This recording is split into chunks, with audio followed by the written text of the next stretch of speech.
Sometimes history gives us stories so strange that they sound like jokes, but they're completely true. 1932, Australia. A modern nation with soldiers, weapons, and an army went to war. But their enemy wasn't another country. It wasn't an invader. It was a bird.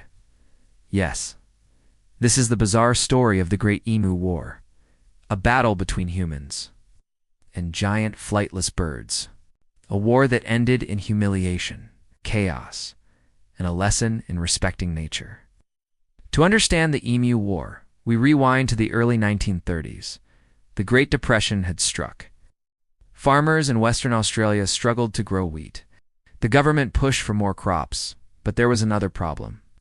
The emus.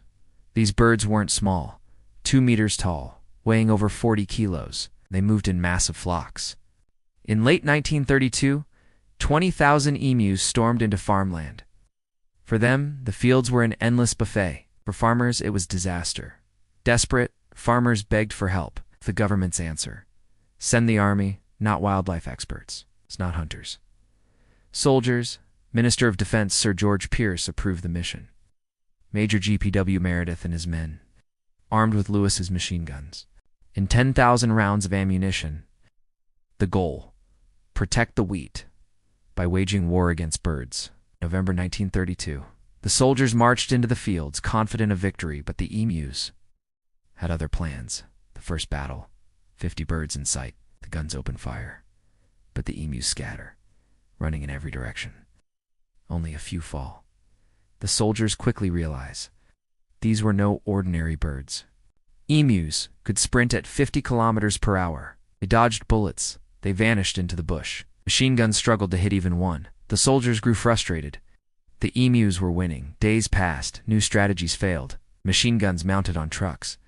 But the rough farmland slowed the vehicles. The guns jammed. The emus outran everything. The press mocked the army. The emus seemed to have won the first round, they wrote. Farmers laughed bitterly. Soldiers grew embarrassed.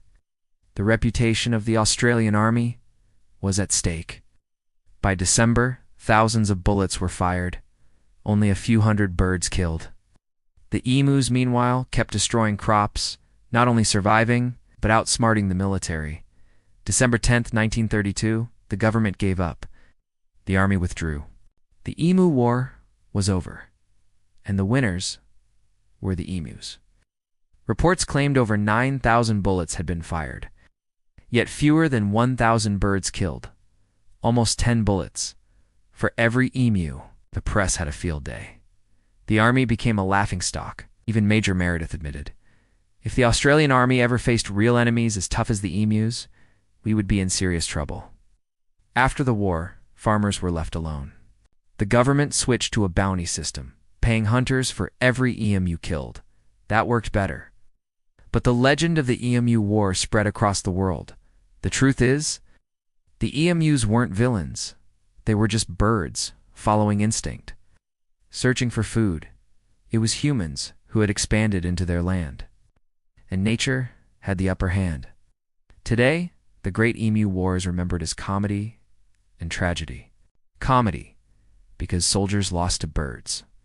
Tragedy, because it showed the desperation of farmers during the Depression. But above all, it is a lesson that nature is not easily controlled, that even with modern weapons, humans can lose. The emus never meant to win a war, but they did. And nearly a century later, the Great Emu War reminds us, sometimes the strangest battles in history teach us the most about humility.